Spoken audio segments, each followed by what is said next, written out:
Sa ibabaw ng halaran na batong di ukit, sa pagsilang ng banal na bukhang liwayway, isang handog na walang kapintasan ang inihaharap. Isang buhay na itinalaga walang dungis. Naghihintay ang apoy, dalisay at maningning. Sinindihan ayon sa utos, hindi sa lakas ng tao. Ang dugo'y dumidilig sa lupa, banal na hatol, sapagkat ang buhay ay bumabalik sa lumikha ng lahat.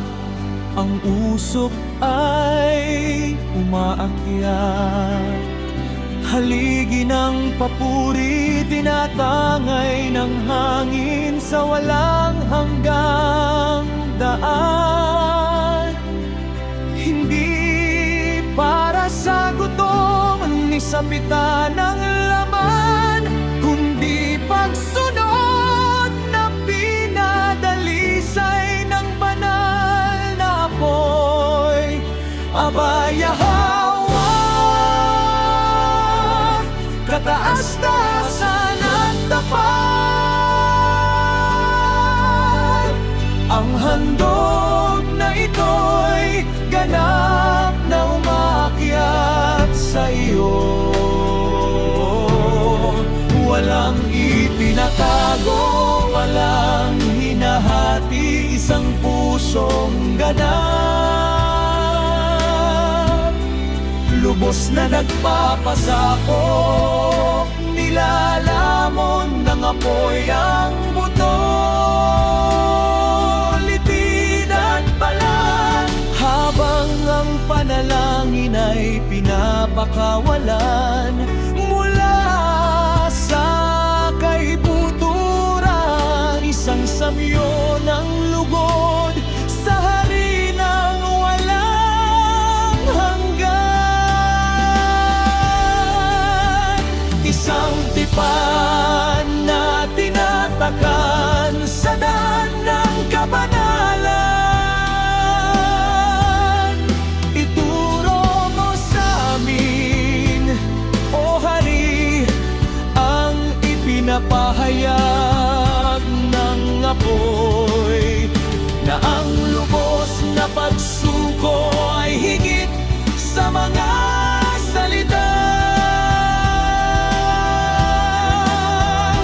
Na ang buhay tulad ng handog ay kailangang ganap na iangat,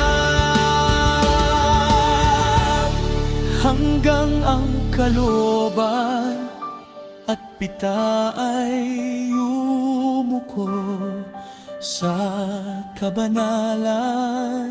Kaya naway maging insenso ang aming hininga, maging dalisay ang aming mga hakbang, kung saan nahahayag ang katotohanan, kung paanong ang handog na susunugin ay umakyat sa apoy ng pagsunod.